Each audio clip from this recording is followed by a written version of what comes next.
Death Row have reached the top of the American Billboard charts with their latest release, Slave to the Grind. According to Billboard, it's not only the first hard rock album to enter the chart at #1, it's also the first album by a band to do so. Previous artists to achieve such a feat include Michael Jackson, Whitney Houston and Bruce Springsteen. The album is being sold in two versions in the States, one with an X-rated title and an extra track, and one without. In Europe, the uncensored copy is fully available. We caught up with the band on tour in the States. It's still early yet, but fans are already warming up for the sold-out show. A lot of the cars in the parking lot are playing Skid Row's new album. One of the owners is right here. What do you think about the new album? It's really great. What do you like about it? It's much, much heavier than the first album, and it's really got a lot of kicking tunes. The new album rocks. It's heavier. What version did you buy? I bought the one with the explicit lyrics on it.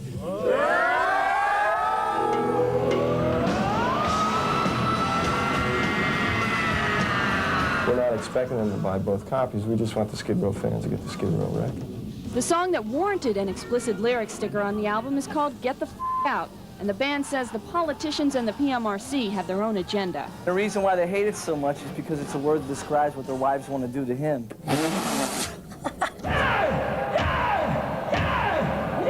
I think it's a record that we made that can finally back up my mouth. You know, because I sit and, you know, when they come see us play live and stuff, I'm sick and tired of going, oh, we're so much heavier live than on the record. If we could be as heavy as our record one night, then I'd be proud.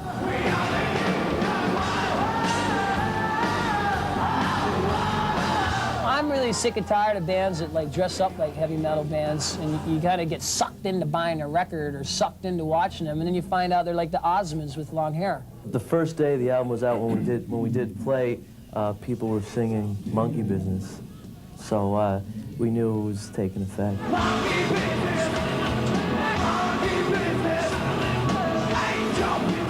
Last week, some dangerous monkey business happened on stage when a fan jumped up to sing with Sebastian, and the security guards jumped on the fan. I thought, you know, a guy that had paid $35 to get in and have a good time was getting his ass kicked. So here I come to save the day. So we all go flying into the amps, and then I didn't see it, but then when I saw the film, I felt it right after. It just went. While thousands of fans are waiting for their appearance, this is where the band has to live. We have great food. See, we have burnt pasta. Look at that. Mmm. It doesn't even stick to the wall. Is this where you all shower together?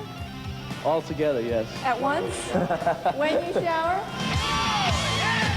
Check this out. It's just stereo. Aerosmith gave it to us.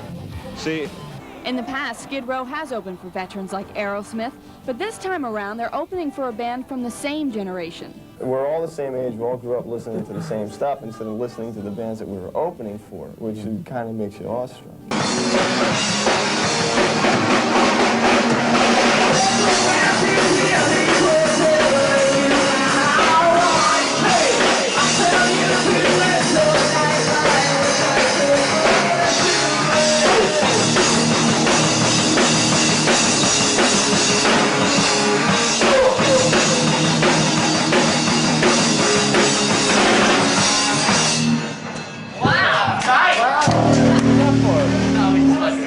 Oh,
Because I gotta get.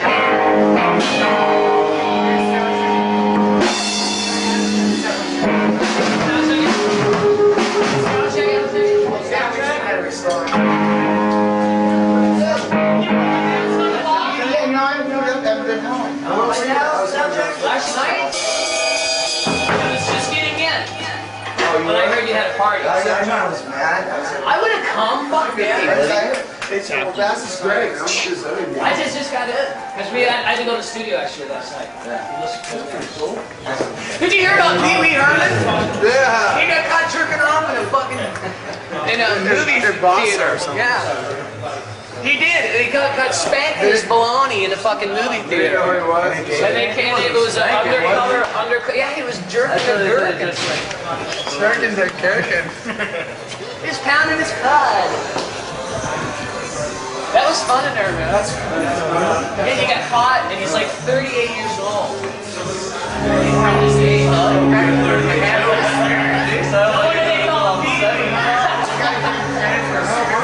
Next time you should just rent a video, man. Well, no, actually, I don't want to leave it.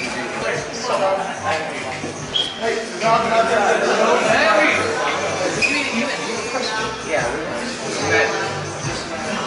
You just like sing. I know. I'm like. I want to go over now. He's got pictures of me crashing my bike. What, last night? Tonight, sick. Crashing I was riding up our ramp. We had a full stage. I'm like, yes. Are you gonna ride it on stage? I might do anything. We got 4 days. Yeah, you should ride it on stage. That's the best thing when you do that. God, do a skid on stage. Yeah. This is my IQ at 5 in the morning. This is my IQ at 5 in the morning. Belfast was a wild show. Belfast was a very wild in show. Ireland, there were people just on stage. There were more people on stage at some points than there were on the floor. And they were just stage diving the whole night. It was great. It was like watching an old Sex Pistols show or something, you know. And these kids would get up there and just dive in and get back out and on the stage and dive in. It was great. We had people running all over the place on the stage. It was hilarious. Some guy came on stage and did a Michael Jackson split. Yeah, he did a split and then he did a roll. Remember, Yeah. he rolled a couple times. Unbelievable. It's hilarious. So that's the kind of audience you like. Yeah. It's an energetic audience. I mean, concerts have always been a place, at least from where we stand, when we were growing up, it was always somewhere to go to escape whatever was bothering you in your life. And music as a whole, it was an escape for us. And basically, listening to music was what got us through our adolescence. You know, listening to bands like Kiss and Aerosmith and the Pistols and Ramones and Van Halen and Judas Priest. So concerts the same way. I mean, concert, when you were in high school or whatever, you used to sit there and get your tickets a month in advance, and it's all you talked about leading up to the show was that concert. You know, I can't wait. And then that's all you talked about a month afterwards. And, you know, you're wearing a T-shirt every day until it's literally falling off your body. But a concert is like an event, and it's a place to escape from, you know, the whatever might be getting you down in your life. So any audience that can just have fun for a couple hours by seeing Skid Row and get off on it and have that energy and enthusiasm without hurting anybody, it's a great thing. Are you planning to see Helsinki? I'll tell you what, last time we were here... we saw it, but we don't remember it. All I remember is going to see the Black Crows, pretty much. Oh, that's right. Trying to steal a boat. Right on this river. We went out. We got in about 9:30 in the morning. We flew here directly from New Jersey, and needless to say, we got pretty hammered on the airplane over.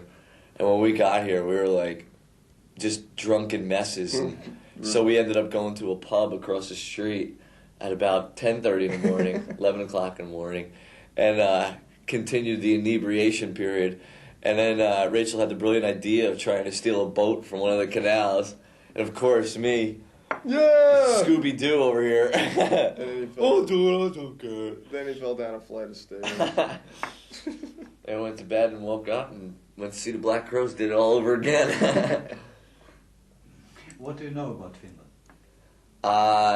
Well, about Helsinki, there's this lady back home who has this hair formula or something called the Helsinki formula or something. And she says you can grow hair if you're going bald or something like that. That's about my knowledge of Helsinki. Actually, the Winter Games are wow, check it out. Cool. Where? Right out there. How you doing?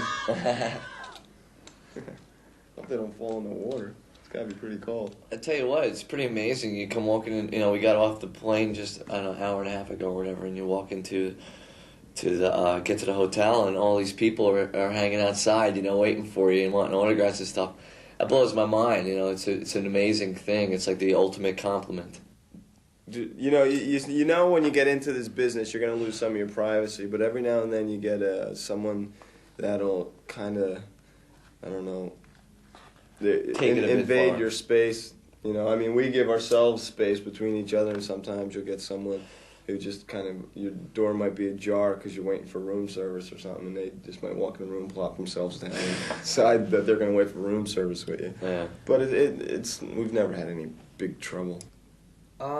Sometimes I miss home sometimes, but it's something that you definitely have to be aware. If you expect to be in a band that tours a lot, you kind of condition yourself ahead of time, knowing that you're going to be away from home for a long time. Because we spend probably 2/3 of every year away from home, at least. At least, sure. Yeah, and I think it's something you condition yourself for before it even happens. I'm sorry. But sometimes it's days off that kill you, because you'll be sitting there and you'll be like, wow, I wonder what my dog's doing right now, or something, or yeah, man, I feel like calling friends or something. And sometimes it hits, but not real hard.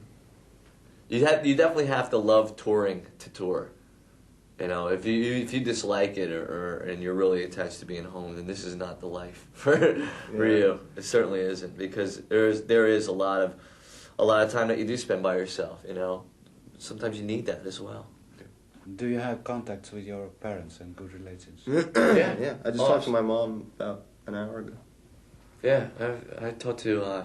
I don't talk to people back home all that much. I try not to call all that much, for the simple fact that it's that conditioning thing again, where if you start, for me, I would start getting like a little homesick or whatever, but, so I don't keep in contact while I'm out on the road. It's kind of like I lead two different lives, What's the most embarrassing situation you have got yourself into?